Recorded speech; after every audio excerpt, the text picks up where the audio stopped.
እሁድ ማለት ሰንዴ ማለት አይደለም። ማክሰኞ ማለት ቲውስዴ ማለት አይደለም። ለምን?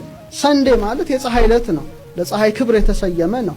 መንዴ ማለት ሙንዴ ሴሌል ሉና ማኒ ለሚባሉ ለጨረቃ ማልክት የተሰጠ ዕለት ነው። ቲውስዴ የአንግሎ ሳክሶን ጣዖት ነው፣ the god of heaven and war የሰማይና የጦር አምላክ ተብሎ 100 ጋር እጀ ቆራጣ ጣዖት ነው። ወደን የአንግሎ ሳክሶን ጣዖት ነው፣ የድል አምላክ ነው። ተርስዴ ቶር ማለት የኖርዌይ ነው፣ the god of thunder የመብረቅ አምላክ ነው።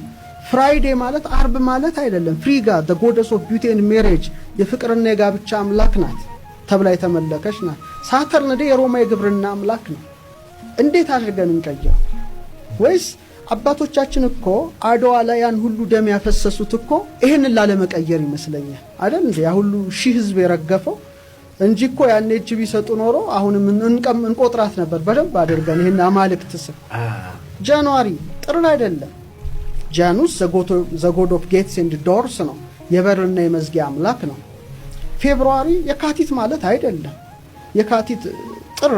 የካቲት ማለት እኮ መካተቻ ወር እንዴ? መካተቻ ወር ነው። ፌብሩም ግን መንጻት ነው።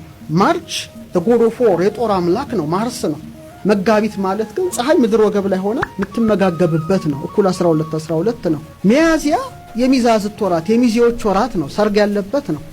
ኤፕሪል ግን አፍሮዳይት ናት። አፒሪዮ መክፈት እኮ ነው። አበባ ይታበባል፣ አፍሮዳይት ትከበራለች፣ ጥሩ ባል ትሰጣለች ለሴቶች ተብላ ጣዖት ነች ማለት ኤግዛክትሊ።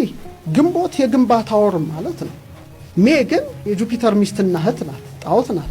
ሰኔ ወርሃ ዘር ሰናይ ነው፣ መልካም ዘር የሚዘራበት ነው አይደል?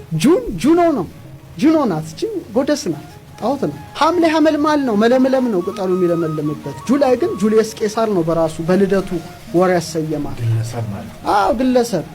ነሐሴ ንሂሶት ነው፣ ጥብቀት፣ ጽናት፣ ቅናተ ገቦ ክረምት። አዝራዊት ስር ሰደው መሬትን የሚያጠነክሩበት ወር ማለት ነው። ኦገስት ግን አውግስጦስ ቄሳር ነው። ኢትዮጵያ አውግስጦስ ቄሳር ገዝቷታል። ጁሊየስ ቄሳር ነው የገዛት። ማን ነው የገዛት? አፍሪካዎች እኮ ተቀጥቅጠው ነው ይሄን ስያሜ የወሰዱት። ስለዚህ አድዋ ላይ ፈሰሰ ያው ሁሉ ደም የትኛው? ይሄን ሁሉ እኮ ለመጠበቅ ይመስለኛል አይደል? የቅኝ ግዛት ቀንበር እኮ የተሰበረው በ1888 ይሄንን መንፈስ ኢትዮጵያ ላለማምጣት ነው። ሺዎች ከሁሉም አራቱ ማዕዘነ ኢትዮጵያ ደማቸውን እዛ ቦታ ላይ ያፈሰሱት ማለት ነው። ስለዚህ እኔ ቀንቄር ወራት ቀንቄር ካል እንግዲህ የጣዖታት ስም ሰብስበን ኢትዮጵያን በጣዖታዊ ስያሜ እንጥራት፣ አድዋም አያስፈልግም ማለት ነው። እና ትልቅ ጸያፍ የሆነ ነው ሳስበው ራሱ በእውነት። እንግዲህ ልጆቻችንም እናስተምራቸዋለን። ማንዴይ ቱስዴይ ምናምን ያለ ዲሰምበር ጃንዋሪ እያለ እናስተምራለን። ከበስተጀርባው ግን ያለውን ነገር ጠንቀቃችሁ እወቁ።